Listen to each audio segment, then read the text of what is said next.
Eco & Co vous est présenté par la Banque privée du Crédit Agricole Nord-de-France.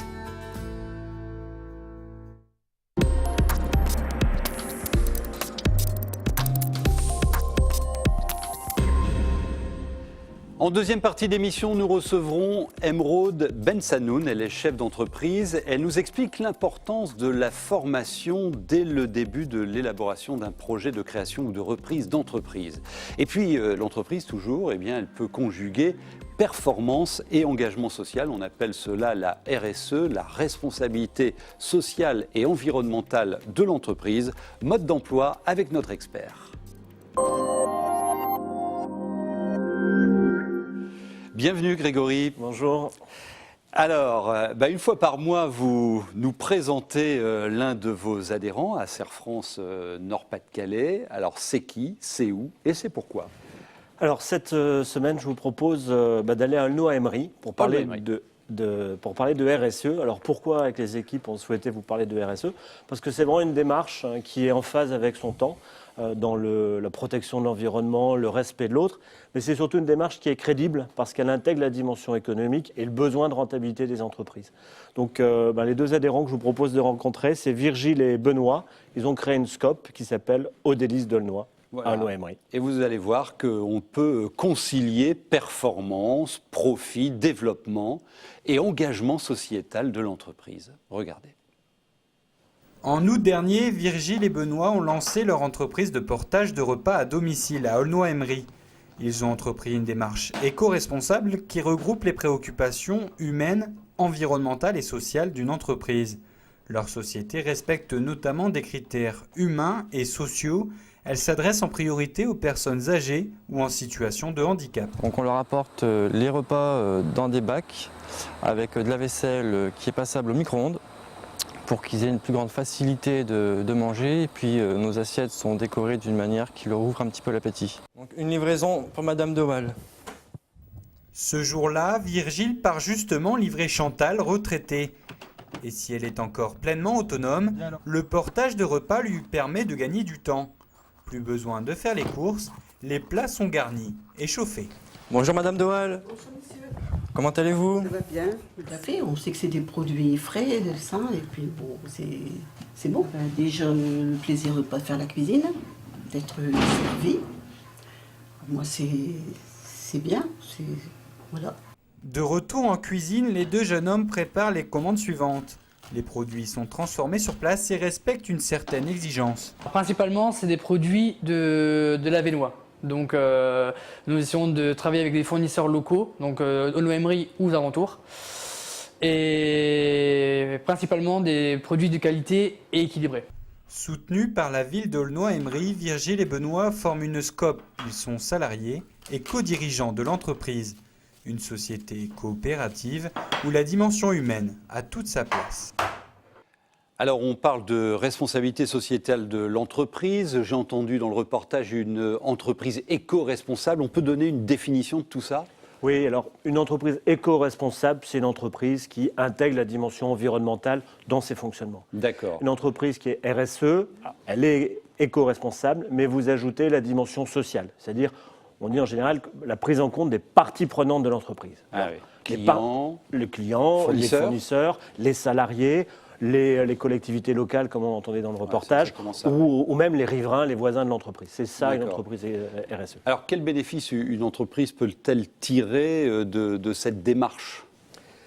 Ce que nous disent nos adhérents que l'on accompagne dans ces démarches-là, c'est le premier bénéfice qu'elles trouvent, c'est déjà une amélioration de leur efficacité économique et une meilleure maîtrise des risques. Pourquoi? Parce que dans la démarche, ils ont revu leur processus, leur fonctionnement. Donc c'est la raison première. La deuxième chose qu'ils nous disent, c'est qu'ils ont des salariés plus engagés, plus fiers, plus performants, de par cette fierté et les valeurs véhiculées. Et la troisième chose qu'ils nous disent, même s'ils ont plus de mal à le quantifier, c'est qu'ils ont pu gagner en image, en notoriété, parce que les consommateurs aiment de plus en plus savoir comment les produits ou les services sont fabriqués. C'est la notion de local, d'équitable, de raisonnable, etc. C'est du marketing ou c'est vraiment stratégique? Alors, vous parlez probablement vous parlez probablement de ce que l'on appelle le greenwashing. Le greenwashing, voilà, où c'est plutôt utilisé cette démarche-là. C'est pour faire bien, quoi. Voilà, comme un outil marketing. Mais ça peut être un outil stratégique, un outil de gestion avec mesure des retombées. D'accord.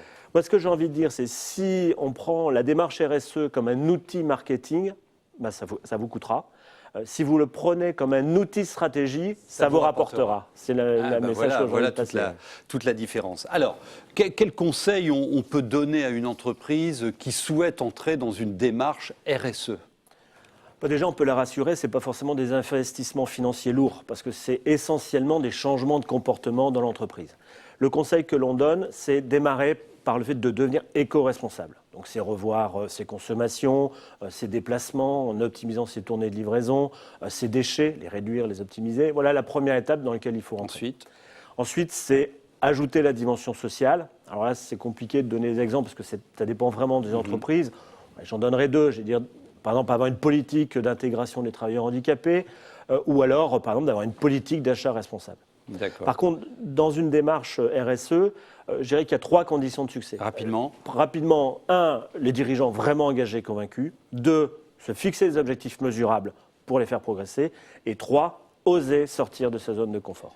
Et vous pouvez retrouver cette fiche explicative d'une démarche RSE, l'entreprise de demain. Et vous pouvez l'avoir sur l'adresse que vous connaissez bien de Serre France sur les réseaux sociaux. Merci beaucoup Grégory. Merci à vous. Très bientôt. À bientôt.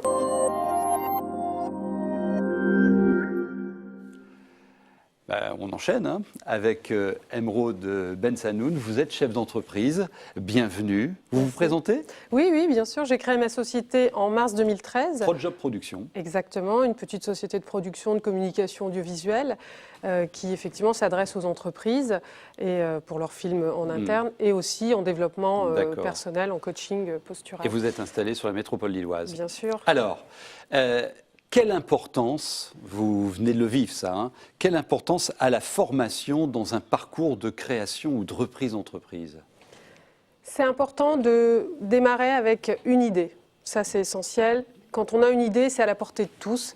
On n'a pas besoin de faire une école spécifique pour devenir chef d'entreprise. L'important dans la démarche d'entrepreneur, c'est d'avoir une idée. De cette idée, la tester. On a des outils exceptionnels. On a la chance, en tout cas dans le Nord-Pas-de-Calais, d'avoir ça. On a le PRCTE, le programme régional de transmission et de création d'entreprise. Tout à fait. Et donc, c'est un outil qui nous permet effectivement de trouver les bons relais pour pouvoir faire éveiller et effectivement donner une impulsion à notre idée. D'accord. Une fois qu'on a l'idée. Alors je suppose que les formations sont à géométrie variable, selon le profil du créateur, selon son projet.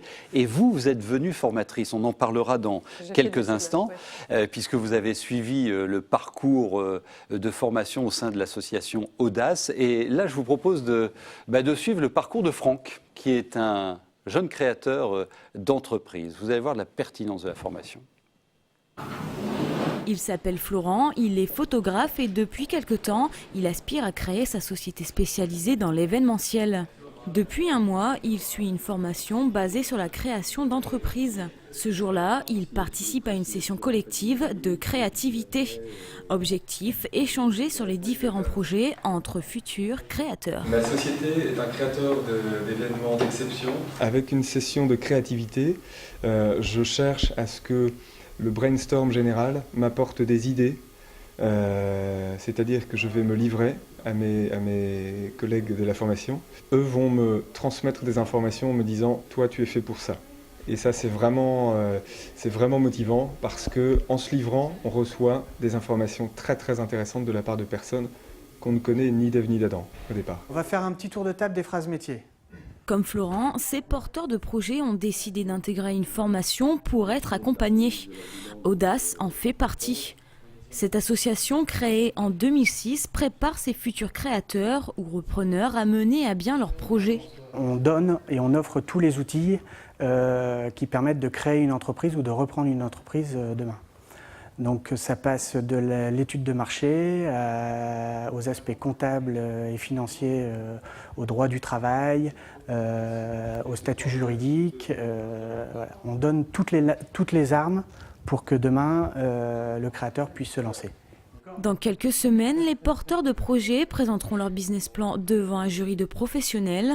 Sur l'année 2013, Audace a permis à 71% de candidats de créer leur entreprise et de manière durable. Oui, c'est plutôt efficace. Alors, vous avez compris que Franck s'appelle Florent. 2000 stagiaires ont été formés au métier de chef d'entreprise dans le cadre de formations comme celle-là, financées par la région. Le programme, c'est Je crée, et vous avez l'adresse du site internet et également le hashtag. Alors, ces formations, vous formez, vous, aujourd'hui. Qu'est-ce que vous nous apprenez? La posture de chef d'entreprise. La posture. L'ancrage, l'ancrage. Développer son idée d'abord, parce que ça c'est l'essentiel, voir sa fiabilité, la tester, l'expérimenter. Et dans le processus que propose Audace, en l'occurrence, il y a 6 semaines d'immersion où on construit son projet. À la fin, on a un oral avec un dossier de présentation. Et pour moi, en tout cas, ce dossier m'a permis de remporter le prix de lauréate coup de cœur chef d'entreprise. Ouais, très bien. Alors ça, c'est de l'idée au projet. Exactement. Est-ce qu'il y a un suivi aussi derrière? Lorsqu'on approfondit le projet, on ne vous lâchez pas dans la nature. Qu'est-ce que vous faites à ce moment-là? La preuve que non, puisque moi je suis devenue formatrice. Ouais. Il y a un essaimage où on transmet. C'est important, la notion de partage et de collaboration.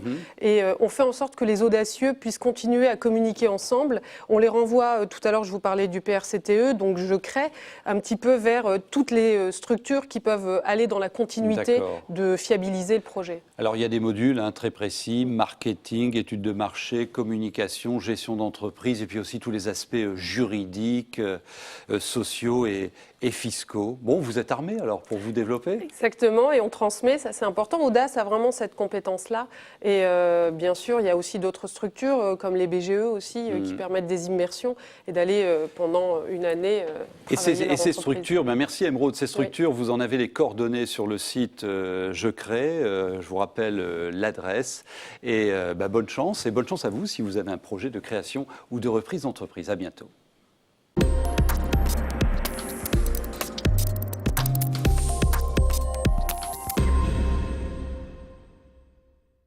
Eco & Co vous a été présenté par la banque privée du Crédit Agricole Nord de France.